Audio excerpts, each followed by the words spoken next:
For our salted caramel apple pie, I want to go over some of our equipment that we're going to need to make this delicious pie. The first being our pie dish. So I've got two of them here. This one here has no lip around the outer edge, while this one has a scalloped, sort of fluted edge. It's not a deep scallop. It's kind of a little bit, got a little bit of a ripple. This one here, I find, is the best for making the little scalloped edge around our pie because it has somewhere for the dough to sit. This one's a little more difficult because it doesn't have that extended edge or lip. But if that's all you have, that is totally fine. I also like the glass ones because I can see through them. So once we get our dough in here and we blind bake it, you can kind of look, lift it and tilt it and you can see what's going on all the way around. If you have any questions about this, please email me. You are also going to need some parchment paper. I like the full sheet pieces of parchment paper. I find that they are easier to deal with because A, they're flat, but also B, they have more work surface.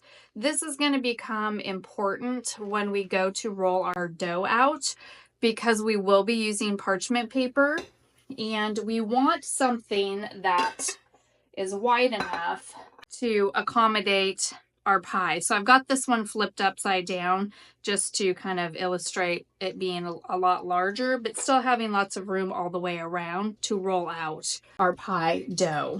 So you're definitely going to want large pieces or a wide roll of parchment paper, which also brings us to our baking sheets. For baking our pie, we want some sort of rimmed cookie sheet so that we can place this in the oven. That way, if for some reason you have any bubbleage where you're filling bubbles out, it has something to catch on rather than the bottom of your oven.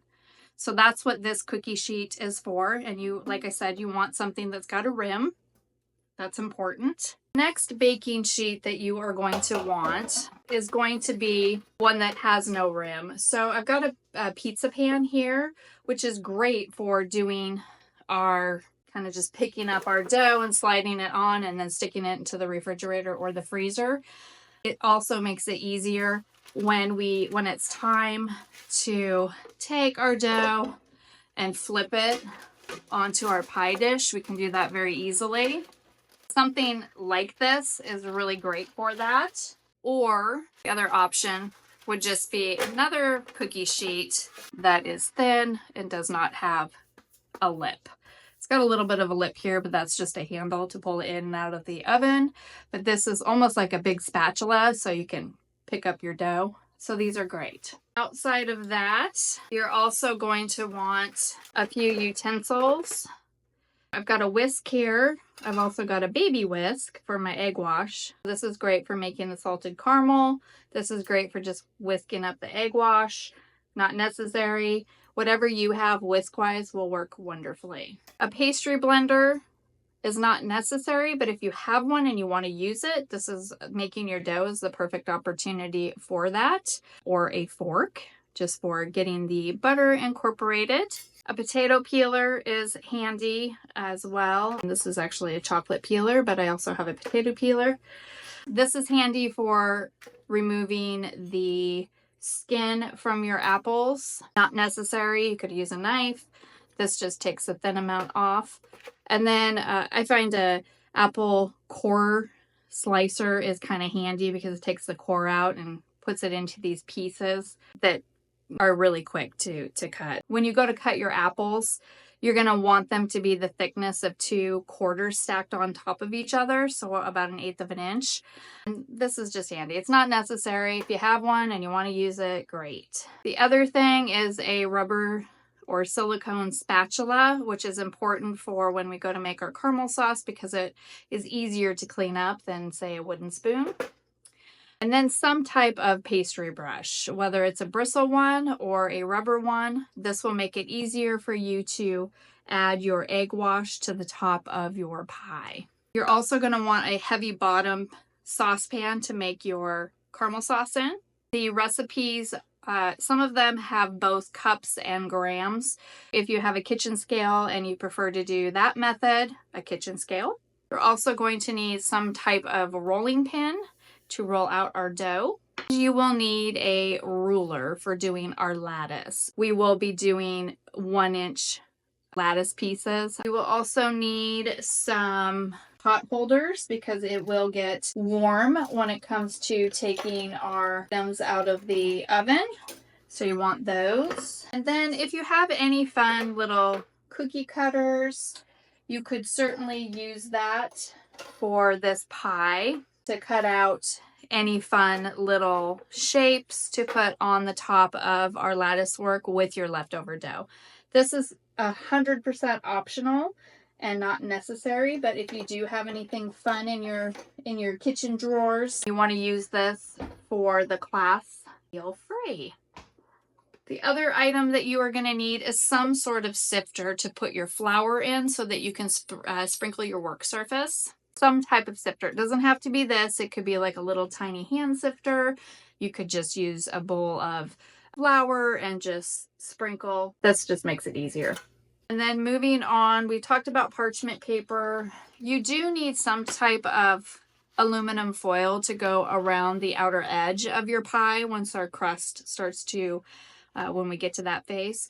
So either a heavy duty wrap, or if you have nonstick, that works great as well. And then you also are going to need some plastic wrap, some type of plastic wrap. And then moving on to our pie weights. So you will need to weight down the pie dough when we go to do our blind bake. You're going to want something, whether it's the pie weights or beans. You can grab yourself a bag of beans and dedicate that to doing blind bakes on your pies. Pretty inexpensive. So you want something that's going to weight the parchment paper down and weight the crust itself down so it doesn't bubble up. So that's what that's all about. Because I probably will get some questions on my finishing salt, this is optional, but I like the Malden's sea salt, the flakes, to put on top of my salted caramel apple pie. It's just lovely, and it's not necessary, but I enjoy it. That's what that looks like.